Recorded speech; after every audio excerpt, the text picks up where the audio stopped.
and that sequins was encouraged, I knew that was a sign from above that I was meant to be here tonight. What you may not know is that fashion is my thing, sequins is my favorite color, and glitter is something that we all need in our lives. I have been blessed with 2 little girls with my amazing husband, so I have every excuse to surround myself with pink, glitter, tutus, sequins, and everything in between, but seeing the sparkle tonight is magical. Tonight really brings everything full circle for me, and I am in awe of how things have worked out. When I was a child, my mother and I lived in the AWAIC shelter, and one of my memories of being in our room at AWAIC was pretending to be on stage and accepting an award. And that award just so happened to be a vase that we were recently donated. I was in mid-speech and my mom walked in and interrupted my speech. But I hid the vase behind me and she was like, "What are you doing?" And I'm like, "Nothing." She said, "Sharita, what are you doing?" "Mom, I'm accepting an award." And she just giggled and laughed a little bit. And she told me that, "Baby, it will happen because you're a star." She was right.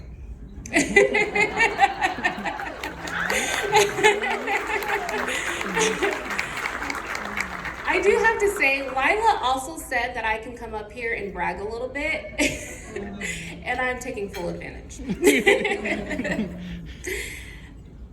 But like most moms, my mom was my biggest fan and still is. And even living in an abused women's shelter, she filled me up with so much love and confidence. And being that my mom was my best friend and my mom, I wanted to do the same for her. A few weeks before that moment, I felt like I felt her. I felt like I didn't protect her from her abusive boyfriend.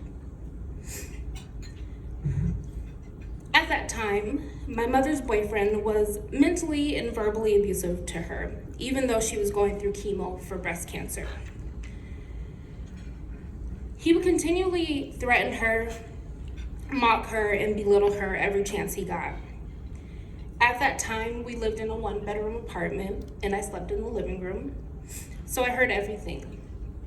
Even as a child, I knew that he couldn't be trusted, and I didn't feel safe to leave her while I was at school. I remember seeing his ID on the kitchen table when I was a child and studying it to remember his information, just in case I ever needed to report him for killing my mom. I remembered things such as his full name, his height, weight, facial structure, just in case the police depended on me to help capture him. My mom was very into CSI at that time, so I felt like I had a pretty good knowledge of what they needed to take note of.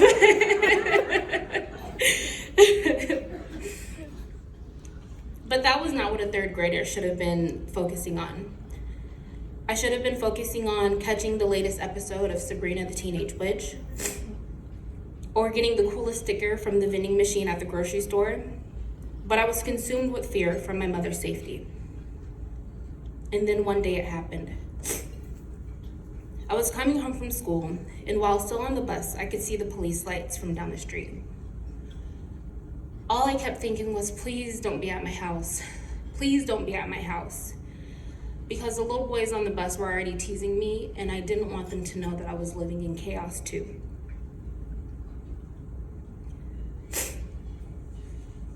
As I approached the building, I saw my mom outside.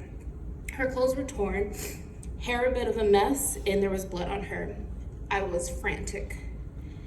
With my mom crying to the police, all I could do was cry because I felt like I felt her. Because I went to school that day. If I had stayed, I felt like he wouldn't have hit her. That day, we were able to grab a few things and go to the AWAIC shelter. When we arrived, my mom had to explain everything that happened to her, with me sitting by her side. The rep at AWAIC had my mom stop because she knew it was too much for me to hear at 8 years old. And so she asked another representative at AWAIC to take me to the play area. The room that they took me in was huge, and it was filled with all kinds of toys. For that moment in time, I got to forget why I was there. Little did they know, I was a Barbie fanatic and they had every Barbie imaginable. They had Barbie homes, Barbie cars, the entire Barbie family, Barbie best friends, Barbie cousins, the Barbie wardrobe. They had everything. And I got to sit down and play amongst the storm. That was my life. Over the course that we lived in AWAIC, I actually really loved it. The representatives at AWAIC took us on field trips, to the movies, to the parks. I made friends that were my age and loved Barbies almost as much as I did, but also understood the trauma that I had experienced. They're actually still my friends today. Alyssa, she also lived at the AWAIC shelter. Same grade, same age as me. She's now in the Air Force doing amazing. I had to shout her out.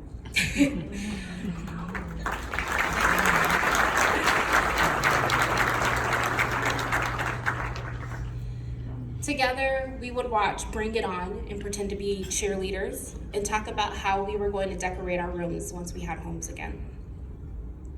After we moved out of the AWAIC shelter, we were assisted with getting a new apartment, and I finally got my room. The shelter helped us get clothes, furniture, food, and they had a very special gift for me.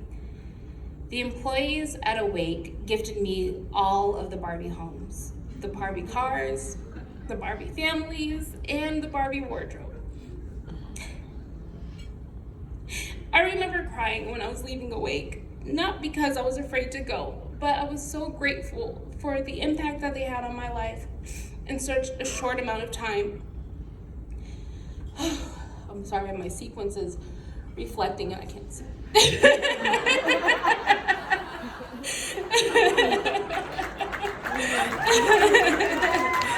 like a disco ball up here.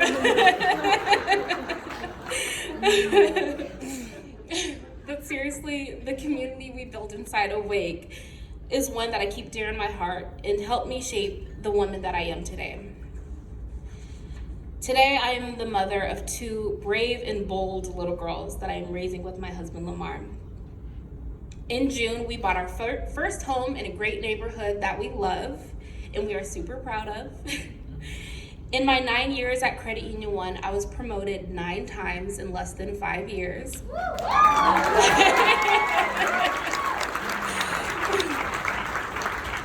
I worked in marketing for over 4 years and used my experience to help raise over $70,000 for the Girl Scouts of Alaska and Friends of the Campbell Creek Science Center, which with Pitch Click Give. I taught financial education to children and young adults in Alaska, volunteered to many nonprofits in the community, and so much more. In July of this year, I took a huge leap of faith and decided to be my own boss and spend more time with my kids. I will be launching a fashion brand named Alaskan Fashionistas that is a fashion subscription service powered by Alaskan boutiques and small business owners. I'm sharing my story today not only because I wanted to give my 8-year-old self the opportunity to act out her dream and be on stage, but to give back to an organization that has given me so much. Tonight is your opportunity to help protect the women and children needing a safe place. This is your chance to make an impact on another child that may one day be on this stage and tell how AWAIC has kept them safe and help them build a community. I'm imploring you to dig deep, deep down in your heart and your sparkly wallets to help AWAIC tonight. I want to thank everybody for coming out tonight. I want to thank AWAIC for giving me and my mom a safe place to live. And I want to thank my mom, who is here tonight, for committing to keep us safe. Thank you, guys.